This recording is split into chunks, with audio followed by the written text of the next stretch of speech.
सबसे पहली बात तो यह है कि ट्रंप ने और बेंजामिन नेतन्याहू ने रमज़ान के मुबारक महीने में, जहां पर पूरी दुनिया के मुसलमान रमज़ान में रोज़ा रखते हैं, इबादत करते हैं रातों में, ऐसे मुबारक महीने में उन्होंने मिलकर ईरान पर हमला किया है और ये भी नहीं समझा कि मुबारक महीना रमज़ान का है।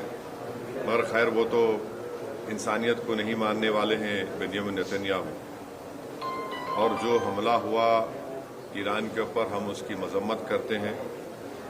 और ख़ास तौर से जब जनीवा में बातचीत के ज़रिए से एक ब्रेक थ्रू हुआ था, और हो सकता था कि अगर वो बातचीत को मान लेते तो जितने न्यूक्लियर स्टॉक पाइल्स थे ईरान के पास वो शायद इस्तेमाल नहीं होते।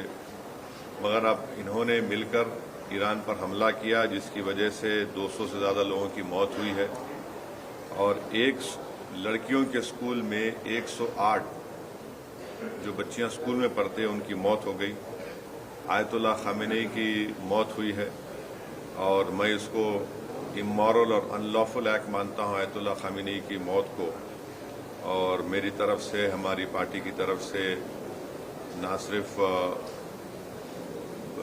उनके शिया वर्ल्ड को बल्कि पूरे लोगों को जो उनको अपना रहबर मानते थे, शिया कौम उनको अपना रहबर मानती थी, और हम ये मुतालबा करते हैं कि ये जंग ख़त्म होनी चाहिए और भारत सरकार को इसमें अपना रोल निभाने की ज़रूरत है।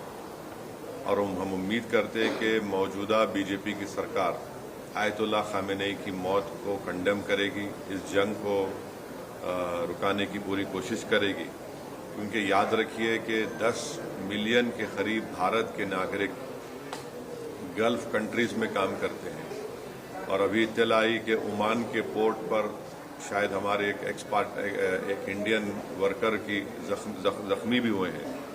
तो ये बहुत, अगर ये जंग नहीं रुकेगी तो फिर ये बहुत आगे बढ़ेगी, ये टर्मोइल होगा पूरे इलाके में। और आपको अंदाज़ा भी नहीं है कि कई भारत के लोग जो उम्रा करने के लिए गए हैं और वो ट्रैवल एजेंट के ज़रिए जाते, पैसे देते 2 दिन मक्के में या 3 दिन मदीने में, अब उनके पास पैसे नहीं है, वहाँ पे फ्लाइट ही नहीं उड़ रही है वहाँ पे। तो कितनी परेशानी हो रही है।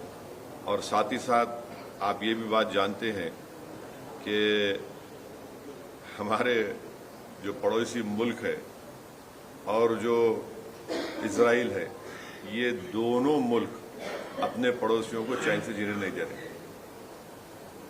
अफगानिस्तान में हमला और फिर इजराइल जो है बार बार जून में ईरान पे हमला किया, और इजराइल बेंजामिन नेतन्याहू ने 70,000 से ज़्यादा फ़लस्तीनियों का जेनोसाइड किया।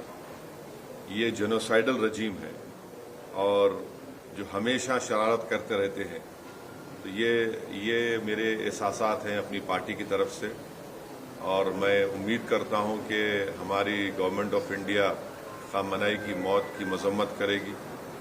और अगर ये जंग नहीं रुकेगी, जो एक इलीगल है और कोई ख़तरा नहीं था किसी को, सिर्फ दबाना चाह रहे थे और जुल्म कर रहे हैं इस तरह वहाँ पर हमला करके, और इसके जो नताइज निकलेंगे वो बुरे निकलने वाले हैं।